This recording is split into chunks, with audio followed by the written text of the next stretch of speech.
Welcome to Design+Style, a podcast dedicated to helping you attract new leads, own your influence, and develop your inner visibility warrior through our proven tools, techniques, and mindset strategies. I am Dixie Willard, interior designer and owner of Designing Dixie, a brand journalism media outlet. And with me, as always, is my beautiful, effervescent co-host, Rachel Moriarty, a leading home style expert, best-selling author, speaker, brand ambassador, and product designer for Elegant Mosaics. This week on the podcast, we have Lindsay Paoli with Design Manager. Lindsay joined the Design Manager team after spending a few years working as a meeting planner and marketing coordinator. Her dad was a builder and her mom was an interior designer, so pair that background with her outgoing personality and she fits right into the fast-paced tech environment at Design Manager. Lindsay enjoys helping designers grow their businesses by listening to their pain points and developing technology to address them. While helping interior designers run successful businesses is her first love, her second love is cultivating the brand and culture at Design Manager. In her spare time, you can find her going on adventures with her husband and two adorably demanding toddlers, enjoying new restaurants, or cheering on her beloved Philadelphia sports teams with her friends and family. I am so excited because you're here talking to us today about Design Manager, which I've heard a lot about, But it's funny, as much as I've heard about it, I don't know that much about it.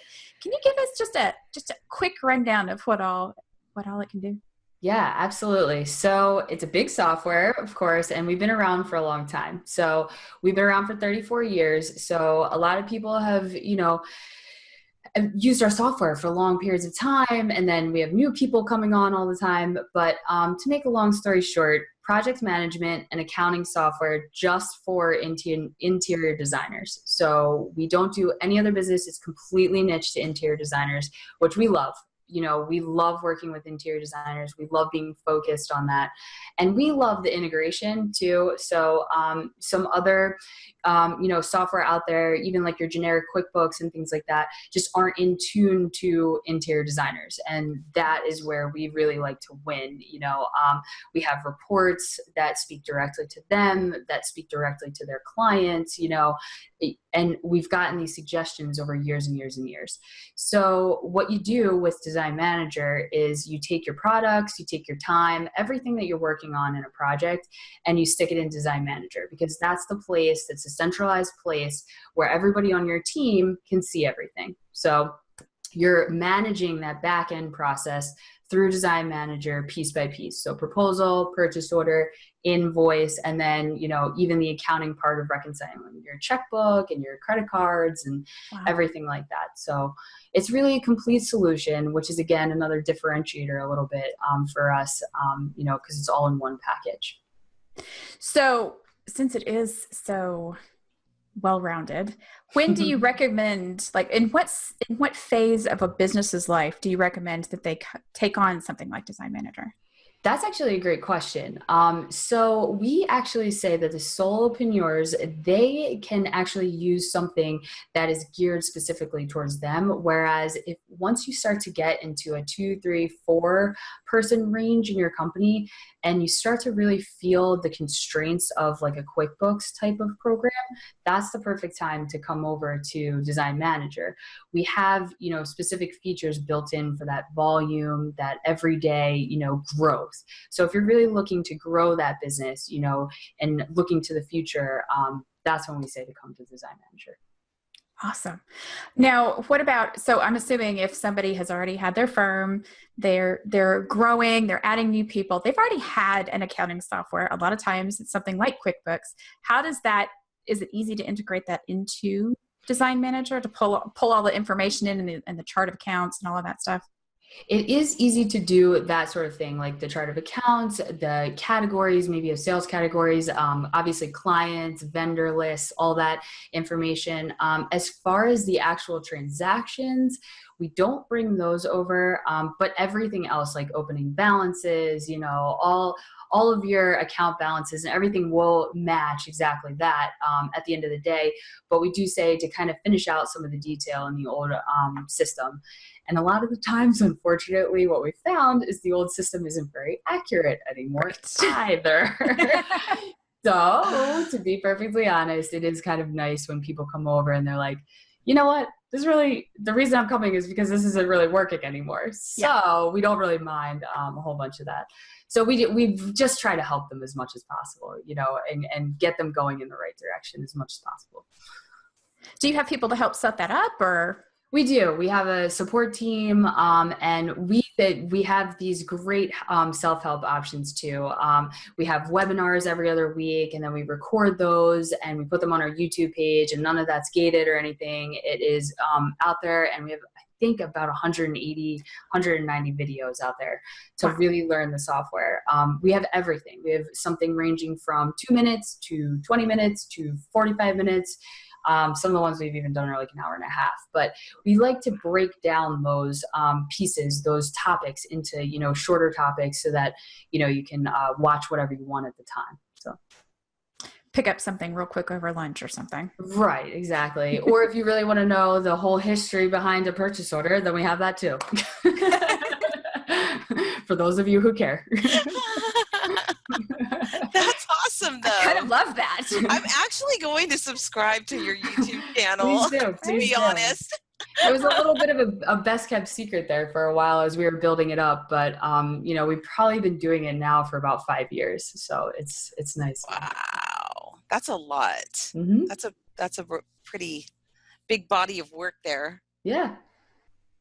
So what type of design businesses is best for us? So you've said, when you're starting to bring on a few people is the right time. Who should use this? You said interior designers, but there's like just between Rachel and me, you've got kind of both ends of the spectrum. Right. We do. Right. We have a lot of different types. We have everything from stagers to kitchen designers only. I think we've even had a landscape designer to come along. But what I would say mainstream is residential. And then we have commercial as well. So I would say best probably for the really large residential firms. And then also for commercial. Commercial tends to get into some things like architecture, and they use a bunch of different systems, and we try to be that, all-encompassing one. But we do a really nice business with, a certain sect of the commercial too, but mainly residential. So, now you've piqued my interest. Let's talk a little bit more about the commercial. No, it's fun. It's really neat talking to them because they all do a little bit different. They work off of contracts a lot more, contract billing and things like that. A lot of purchasing fees, versus, markups or discounts or something like that. So it all varies just slightly, and they all have their, different ways to go about the business model a little bit. But yeah, the designs are always fascinating to me. I love seeing, what they can do with a blank slate. One of our users is Venus Williams, actually. And she has quite the neat little design firm, down in Florida. Yes, V-Star. And we've been working with her for a few years, and her projects are taking either new models of residential or, hotels and the commercial aspect, like restaurants. What? So yeah, she runs a nice business down there. And she has a great creative eye too. So she's a really, really nice person. Don't they do fashion? They do fashion as well, right? Yes. Well? She loves it. Wow. I think her line's called 11. Yeah. That is amazing. And I think Serena just dropped a fashion line too, like a week or two ago. So they are killing it on all sides. Talk about firing on all cylinders, right? My gosh. Their parents were really into being entrepreneurs and really taught them at a young age, to really think like that going forward. Yeah, it was neat. One of the things that I noticed that you said was that, you mentioned the different kinds of billing. Mm-hmm. So I know that QuickBooks sometimes is a little bit difficult to get it to understand the way that some interior designers bill. Yes, definitely. So your accounting system kind of, it can handle all of the different, you bill in increments, you bill purchasing fees, you bill percentages. Yes.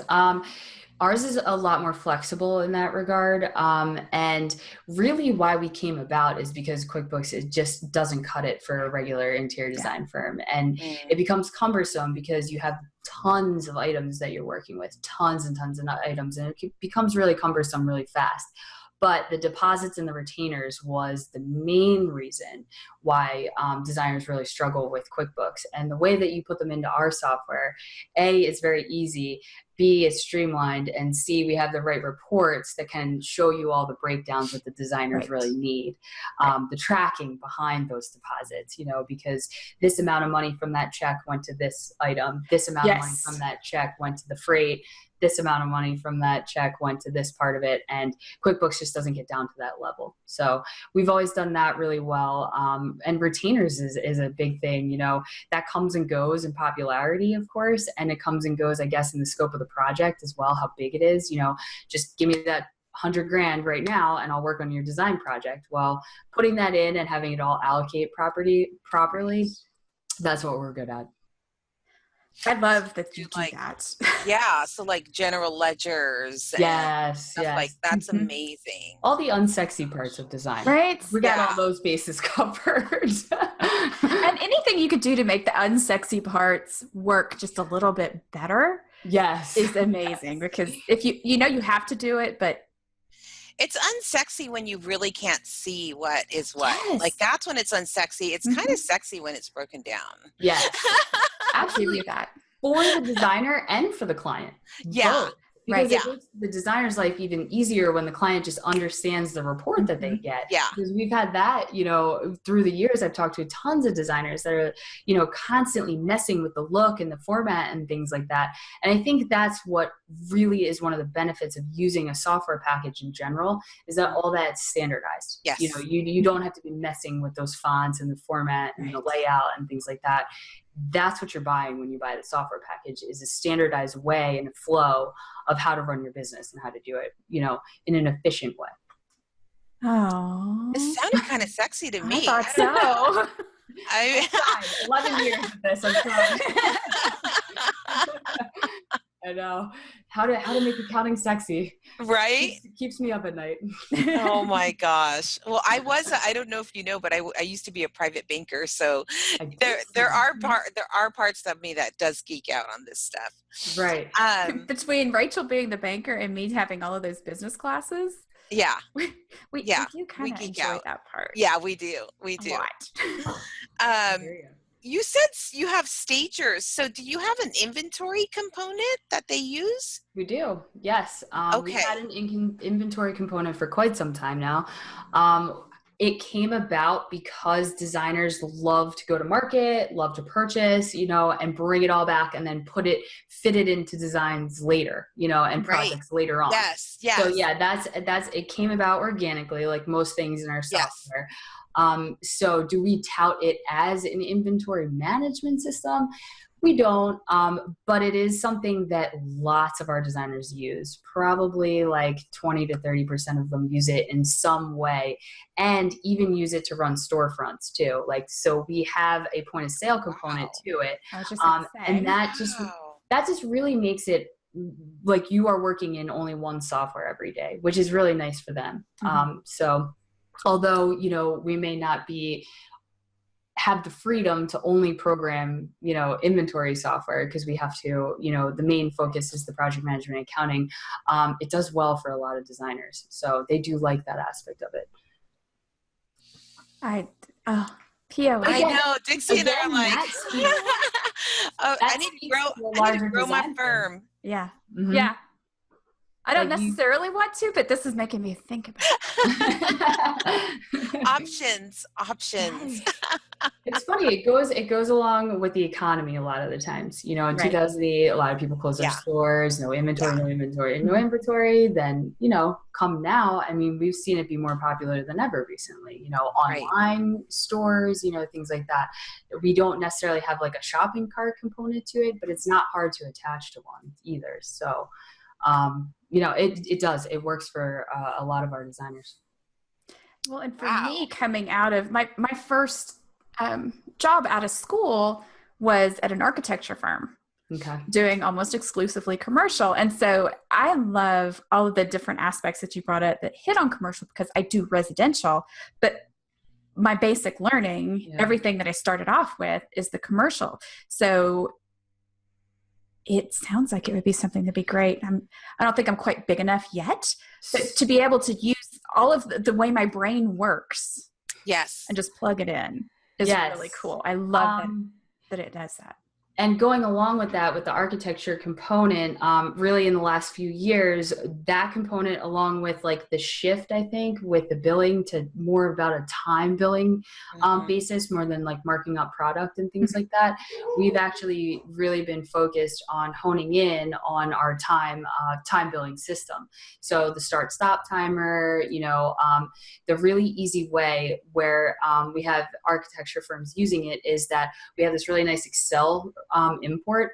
So they don't even need to have users for all of their different architects in the company, so they can actually, the designers love it because they love to use Design Manager, but they can, get it by the higher ups to use Design Manager because they have, a way to track everybody's time easily. So they click a button, it emails a timesheet to the architect or designer or whoever in the company, and then they fill it out, send it back, and they just upload it in. So it's kind of using like an older technology like Excel, but at the same time, it's something that everybody is familiar with. And you literally have to do the least amount of work possible with just typing in, to the cells. So it's really easy, very streamlined. And that's been one of the things that has been most popular in recent years. I love the time tracker. That's amazing. That would be incredible, especially as you grow your team and just, Definitely. I'm sure for the client too, it must be like. Definitely. A lot of the things that we saw when we were going on trainings was that they're like, how can we get, our bottom line to be better for these projects? Like the profit for them just gets eaten away by these little things, like administrative things, which I'm sure you guys are completely familiar with. So a lot of the times our trainer was like, did you bill for that? Did you bill for that? That email that you just sent while we were just talking, did you bill for that? Yeah. And a lot of it's, it's common sense, but when you're so wrapped up in the business and the everyday, it gets hard to remember to do those kind of things. So that's what we try and do with the software, is make it easy for those kind of things to happen without you having to, remember and, keep track of it. So. That's perfect too, the time tracking, because even if you don't bill hourly, if you do a flat fee, you're keeping track, so you know how much money you're making when you assign that fee or not. Like, you know what I mean? You can be like, oh my gosh, my package needs to go up because I actually spent this much on it and made $2 an hour. Completely. Completely. We have time budget analysis report, we have profit analysis report, everything that you put in there has an estimated cost and an actual cost and an estimated price and an actual price. So you can actually do that with product. You can do that with time. So everything is tracked down to profit, which again is another selling point versus QuickBooks and generic accounting software, is that they offer those things, but not on a project basis, and then not on a line item basis, and then not even a step further on that component of the line item basis. And that's what we do. I'm just I know. I'm so well, I'm such a spreadsheet geek, right? And reports and all of that data. I love it. So that for me, it's just, I love it all. It's just a well-informed business, right? Look over and sometimes see the, just from a bird's eye view. It's hard for us a lot of times to do that and to have, the software that does that and just be able to just get it. I feel like you could just, adjust year over year. And I sounds amazing. Yes. I mean, even on freight and things like that come in after the fact, that's a whole separate issue. We have a whole webinar just on freight because it can come in so many shapes and sizes, and it can come at all different times during the project.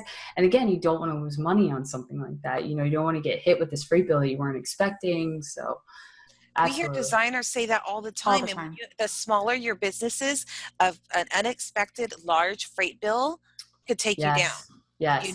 And so that's A reason to use a software platform, yeah. just right there, is just that getting that in there and being able to see that and it automatically bring your invoice back up and be able to invoice that out with like a click of the button instead of having to remember all of these things on your own. Yeah, it's huge. Yeah, I don't know about other designers, but my rememberer doesn't remember real well. No. I can't count on my rememberer. Yeah. No, I have 2 kids, and with each kid, it gets exponentially worse. Yes. Everything has to be written down or typed out or something nowadays. It's bad. Yeah, exactly. We totally get it. Oh my gosh. Well, this has been amazing talking to you. Yeah. You have a beautiful blog. We definitely want to send everybody over. I mean, thank you. It's just, Design Manager is just a great resource, I think, period. Your whole website, your YouTube channel, obviously the software. Right. Amazing. I'm so happy we got to get to know you. We're very dedicated to designers, and everybody at the company's been here a long time too. So we really do care. And when you call us, you get us, and I think that's important. We all have this, love of what we do, and it makes for a really nice culture around here, but it also betters the product and betters the services that we provide too. So we're all, our heart's in it for sure. Amazing. We always end, Lindsay, with a question. Our group is focused on visibility. Design+Style is visibility. We're the visibility warriors. And so, even when you answer this question, how it pertains even to your business or your software, how people present themselves to their clients, we like to ask, why does visibility matter? In interior design, in software and tech worlds, it really couldn't matter more. I think everything that you guys have, all the professionals that you've had on, even just recently, but as far back as you have been going, it's perfect. The videographer, photographers, that is a huge way to get your name out there. We're actually doing a lot more video in our marketing strategy moving forward. That's what I was doing at High Point, actually, a lot of the time was doing testimonial videos with, our name. Tom Felicia. I saw that on your blog, FYI. Yeah, we had a blast doing it too. So it's so fun. But I think the thing that's really funny is that we've never had a big marketing budget, which I think it can resonate with, some of the medium-sized businesses. So I've always had to be creative in what I've put out there. Right. And as much as you think you don't strategize, you actually do end up strategizing more. Yeah. Because every single decision is extremely important because you have no budget to go back and redo it. Right. So it's all about priorities and making, the best decision at the time and things. But you get innovative with your askings and trading services and doing this for this. But it's all traction, talking to people and everything that you can get moving forward and getting your name out there. Bringing your name brand to the front of people's minds, 3 to 5 times of, what is it, in 6 months or something? Or right. That's what we've always tried to do, is just be creative with that aspect of it. So where are these testimonials? Because I did see on your High Point recap. Are they out yet in the world or no? They're not. She's like, that's the other half. It's getting it and then doing something with it. Exactly. Well, I'm a bit of a perfectionist in a way too. So then you'll resonate with our community because they have self-identified at 2 things: perfectionists and procrastinators. It is. They go hand in hand, I swear. Yeah, they really do. I don't know what survey to fill out, but I'm sure I get those 2 every time.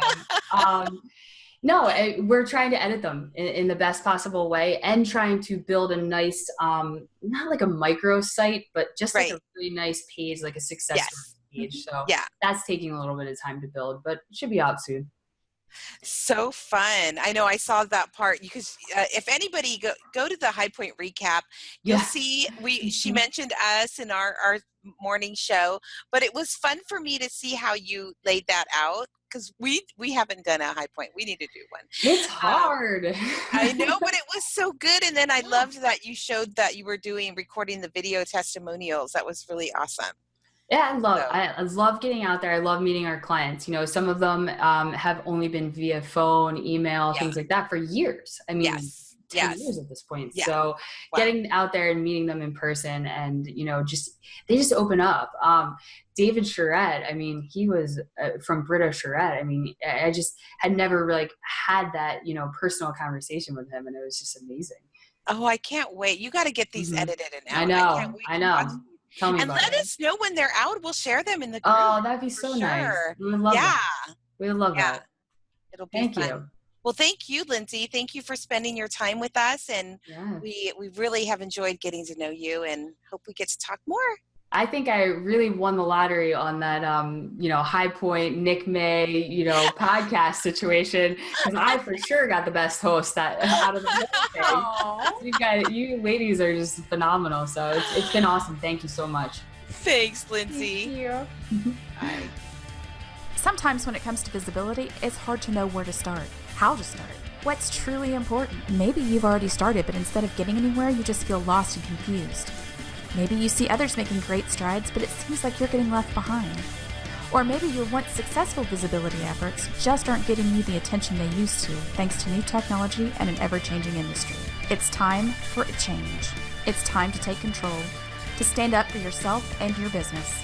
It's time to become a visibility warrior. Join us today at visibilitywarrior.com.